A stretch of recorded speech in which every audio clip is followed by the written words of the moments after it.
DILG, Yes, sir. was the DILG aware of the financial and procurement irregularities in the municipality of Impasugong? No, sir. No.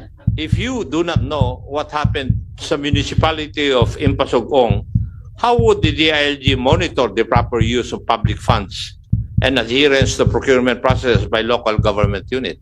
We monitor it through the Seal of Good Local Governance, sir, and the Seal of Good Financial Housekeeping po. Ilan pong awards na gano'n na natanggap ng Impasugong?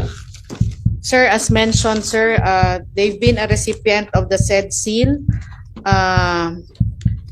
2020, 19, 23, and 24 sa SGLG. And for the Seal of Good Financial Housekeeping naman po, passer po sila nung 2021, 2022, 2023, and 2024 po. Financial. Yes, sir. Paano po sila nakakuha niyan when in fact, kung titignan po lahat natin ng annual audit reports ng COA, ay hindi po umuugma doon sa resulta ng findings ninyo? Enzo-recto, kalaban ang katiwalian at kasinungalingan, kakampi sa katotohanan at kabutihan. Mayor Oy, are you aware of Section 59 of Executive Order Number 292, otherwise known as the Administrative Code of 1987? Na gumagawa po kayo ng appointments in favor of a relative na pinagbawal po ng ating batas. You also violated Section 79 of the Local Government Code, which pertains to nepotism also. Were you aware of that, Mayor? Are you aware?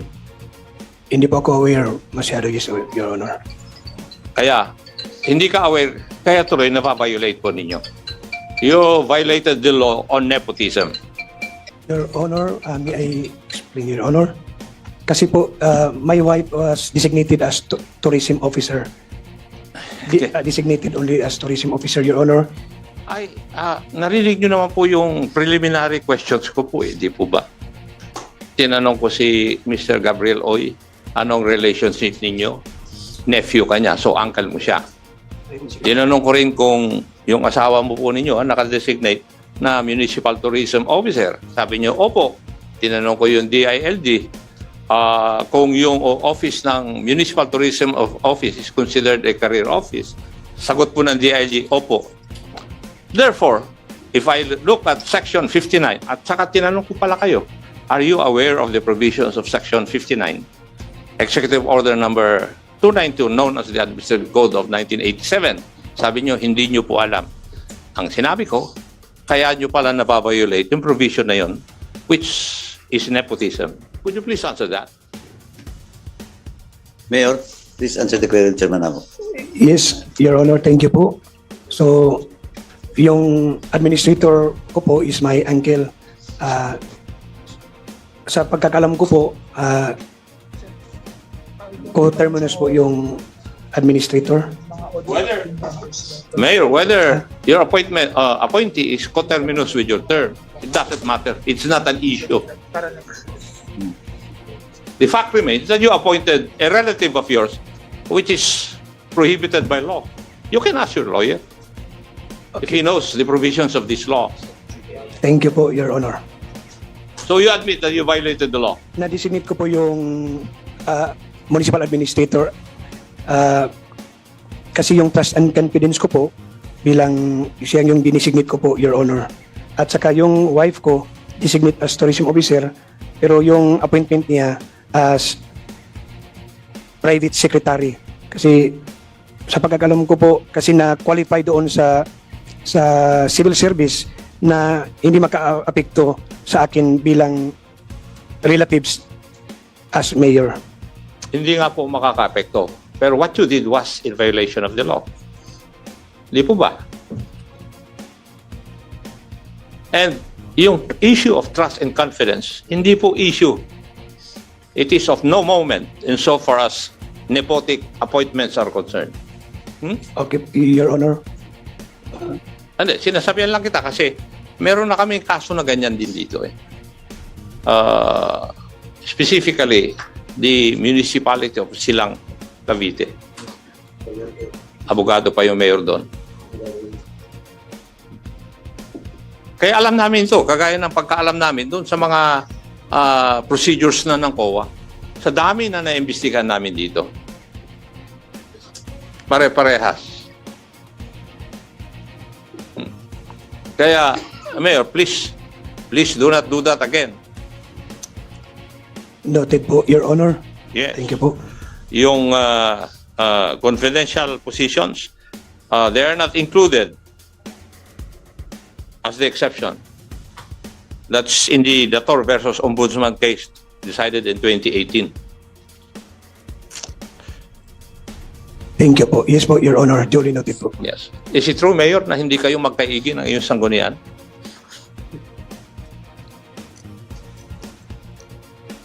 Sa pagkakalam ko po, Your Honor, magkasama lang naman kami sa isang ano. Hindi mo naman sinasagot yung tanong ko, Mayor. Sa ngayon po, Your Honor, yes po, Your Honor. Yes. Kasi sila nagreklamo laban sa iyo, di ba? Yes po, At Your kitang-kita ko, nandun sila sa isang side, lahat na nandito sa isang side na ito. Di po ba? Yes po, Your Honor. And if you look at your pronouncement sa iyong Facebook, talagang kitang-kita, magkalaban kayo. Kasi meron na akong rito yung iyong mga kwan eh. Yung pinalalabas mo dun sa kwan eh. Dun sa iyong account. Magbuliga kuy. Tama? Yes po, Your Honor. Yes. Kitang-kita eh. So, may politika na nangyari. Tama? Yes po, Your Honor. Yes. Thank you, Mayor, for being candid and frank about it. Now, may I ask COA, could you confirm if any of these types of irregularities were observed in the LGU in Pasugong of province of Bukidnon, splitting of contracts? Have you seen this sa kanilang mga transactions? With the observations po as reflected in the AR, there were several violations po of RA 9184 including the splitting of contracts po. Yeah, specifically lang. Pakisagot lang, yes or no. Splitting of contracts, nakita po ninyo sa transactions ng Ipasugong. With Did the- you observe this? With the nature of the transactions po, yes, there are splitting of contracts po. Yung awarding of contracts to unqualified or favored bidders, have you observed this? Because of the mode of procurement of cash advance po, Yes or no lang po, attorney. Kung titingnan po yung katanungan ko for yes or no eh. Diba? Did you observe this in your audit? The audits conducted? Did you observe awarding of contracts to unqualified or favored bidders? yes po, because of the mode of payment which is through cash advance. Hindi ko na po hinihiling yung inyong explanation or what. Yes or no lang po kasi may mga kasama pa akong gusto magtanong. How about overpricing of goods or services? Yes po. Yes. Unsupported or incomplete documentation for payments? Yes po, as found in the AR. Excessive or unauthorized allowances and bonuses? Mr. Chair, yes po, meron pong disallowance. Yun po yung composition ng 4 point something million dun sa notice. of Yes or no lang kasi time is of the essence. Misuse of public funds for personal expenses? Yes or no? We haven't found that po. Okay. Double payments or ghost transactions? Kasi ito yung mga violations na nakikita rin namin sa previous one eh.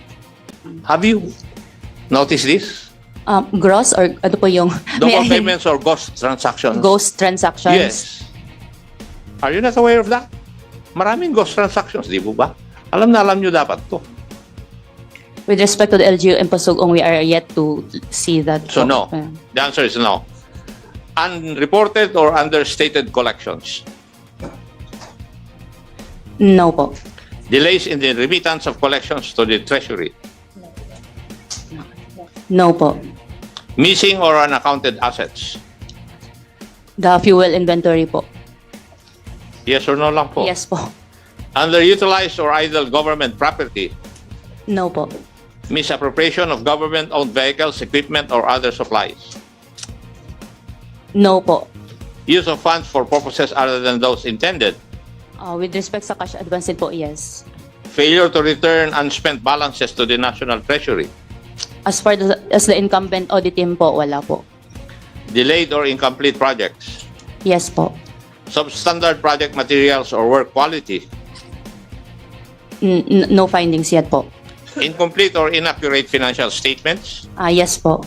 Non-compliance with prescribed accounting standards. Yes po. What I have mentioned, Madam Kowa, meron pa bang violations na hindi ko nabanggit na meron po doon sa municipality of Ipasogong?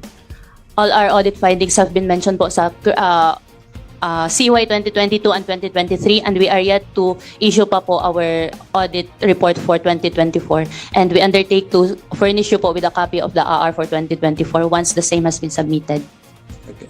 Now, aside from the regular audit, it was reported that you have conducted a performance and a compliance audit. It is a regular function po of COA to perform regular and Madam, compliance yes or audit. no lang po Yes yung po. aking kasagutan. With Huwag po respect kayong to magpagod. compliance, sorry po. With respect to compliance audit po, yes po. Bakit po kayo nag-conduct ng compliance audit? Aside from the regular audit. It is part of our annual audit reports po yung compliance audit, because sa AR po meron pong portion for the financial audit and meron din pong portion for the compliance audit. So you did it because it's part of your protocol. Yes po. Thank you. Napansin ko kanina, Madam Kowa, na ang basic or primordial na problema yung mga cash advances ng municipality. Would that be true? Po? I'm sorry. I did not get the question po. I'm sorry. The primordial problem na narinig ko mula pa kanina would be the cash advances of the municipality. Tama po ba? Yes po. Meron po kayong sinite na mga specific violations regarding cash advances. Tama po. Tama po. And did you inform the LCE about these findings? Yes po. During the exit conference conducted by the audit team with the LCE, we have informed po the management of LGUM Pasugong. Nagbago po ba sila? Later part of 2020. Mr. Chair, later part of 2024 po. Hindi. Ang tanong ko po, nagbago po ba sila doon sa kanilang mga Yes po. ginagawa? Yes po. Yes, kaagad. After you have rendered your observations or report to them, binago po ba nila yung practices nila na hindi tama? After nung CY 2023 po namin na exit conference. So yes po, after June 2020. Yung findings nyo sa 2021 audit, saka 2022, nag-conduct din naman kayo ng meeting sa kanila para sabihin kung anong mali nila eh. Kasi standard ninyo yun eh. Di po ba? Yes po. Binago po ba nila? Kasi 2023 ang sinasagot mo palagi sa akin. With the same finding in 2023 po, then we can say that they did not immediately implement po the audit recommendations for CY 2022 ng audit report. Nagbago sila? Not immediately po. I mean, Simple lang kasi yung tanong ko, Iha eh. Kasi alam ko naman na after you have conducted your regular audit, you meet with the agency, di po ba? At nire-report po ninyo yung findings ninyo. Alam ko naman yun eh. Galing po ako sa gobyerno eh. Alam ko yon. Kaya, noong sinabi nyo sa kanila, you recommended actions to be undertaken by them. Di po ba? opo. Now, did they follow your recommendations? Mr. Chair, no po. Not immediately po. So, ibig no mo sabihin, po. matigas ang ulo ng LCE. I cannot comment on that po. Eh, paano mo Matigas. tatawagin ang isang LCE na sinabihan na ninyo na mali yung ginagawa nila, sinabihan nyo na kung ano ang gagawin para matama yung gawain nilang mali. Hindi nila sinunod. Ano po ang tawag nyo sa kanila? Malambot ang ulo? Masunurin? O ano? Matigas ang ulo? Okay, Mr. Chair, I will quote you lang po. Matigas po ang ulo po. Yes. Kasi ako ang nagsabi nun, hindi naman ikaw eh. Takot ka lang matamaan na naman eh. Di ba? Yeah. Well, anyway, yung pong sa complainants, sino po ba ang complainants dito? Councilor Echiminada, Yes, Your Honor. Councilor Campol, punong barangay Daon. Nandito po kayo lahat? Yes, Your Honor. Yes. May I know what prompted you to file these complaints? We prompted to file these complaints because we're very alarmed and disturbed with what's happening with the financials or fiscal management of the LGU in Pasugong, Your Honor. Thank you. Do you or does any one of you have any personal or professional conflict with the officials named in your complaints? No, Your Honor. Trabaho lang, walang personalan. Were there prior efforts to resolve these issues internally before filing the case with this body or with the Ombudsman? Yes, Your Honor. We made legislative inquiry. June of 2023, we asked the LCE through with the local department heads. Then we had our first legislative inquiry, July 3 of 2023. And for the AAR 2023, we asked them August 12 of 2024. We have successive resolutions or even the invitations to the local finance committee, Your Honor. Thank you. And may I know what outcome are you expecting, your group expecting to achieve through these cases? It was in our prayer, Your Honor, that there will be policies that will really stop the recurring findings of the COA, and at the same time, all of us will work for the sound financial or fiscal management of the LGU, Your Honor. Thank you, Madam. The ILG. The ILG. Yes, sir. Was the DILG aware of the financial and procurement irregularities in the municipality of Impasugong? No, sir. No. If you do not know what happened sa municipality of Impasugong, how would the DILG monitor the proper use of public funds and adherence to procurement processes by local government units? We monitor it through the Seal of Good Local Governance, sir, and the Seal of Good Financial Housekeeping po. How would they win that award kung ganun ang findings ng COA?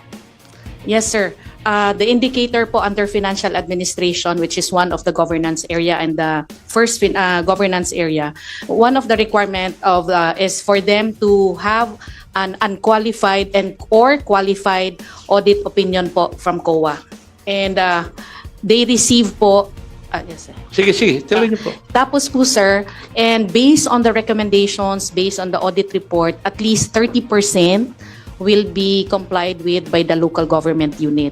And the data source that the DILG is basing the passing of the LGU, sir, is, the data source are from the agencies of the Commission on Audit, the BLGF of the DOF, the Department of Budget and Management po, sir. Because the Seal of Good Local Governance, kami lang po ang lead, but there are a lot of agencies involved po sa data sources po, sir. Pero